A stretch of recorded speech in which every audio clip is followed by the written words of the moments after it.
Come on that way then. It's all the opposite way around. Do I look at you? Look at the camera mostly. We can go back and forth. Linda, the first real estate debate, the first debate of the campaign is now done. How do you feel? I feel that the eight of us, the eight candidates, did well. We did our best, I think, all of us, with understanding the issues from the realtors and promising to help with housing across the country, as well as, of course, in Thunder Bay Rainy River and Thunder Bay Superior North. Now, you've been spending a lot of time in the Fort Francis and out in the region. What are you hearing out there?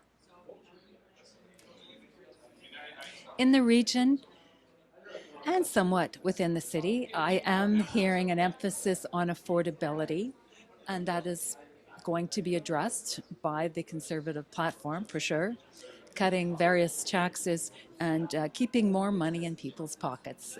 That is a consistent issue out there, and Conservative message that we're going to help, you know.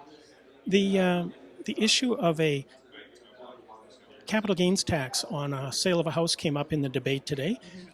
It drew some ire from liberal candidates. What is going on there? What do our readers and viewers need to know?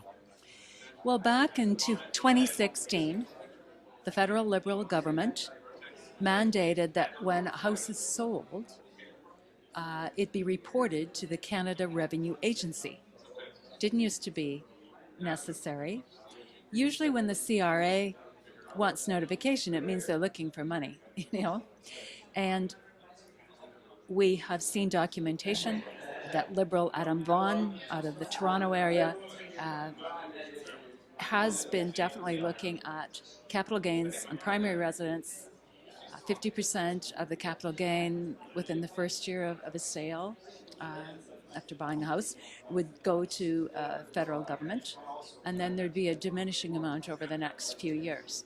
But for example, someone who suddenly buys a house and is divorced a year later or 2 years later, or has to move with work, or is changing the size of the house, up or down, for them to then have to pay a chunk of any capital gains to the government seems, well, wrong. We have not done that in the past in Canada, that I have memory for anyway. Now, over the last day and a half, Prime Minister Trudeau was, I guess you could say he fell into a mud puddle. What would you comment? Well, to be kind, none of us are perfect. We all make mistakes now and then. Most of us confess to those mistakes.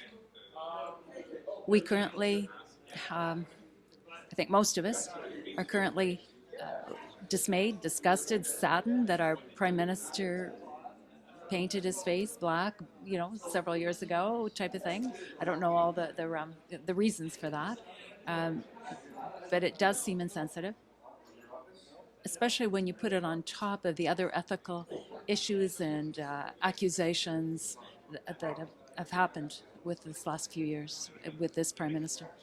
Thank you very much. Okay. You're welcome.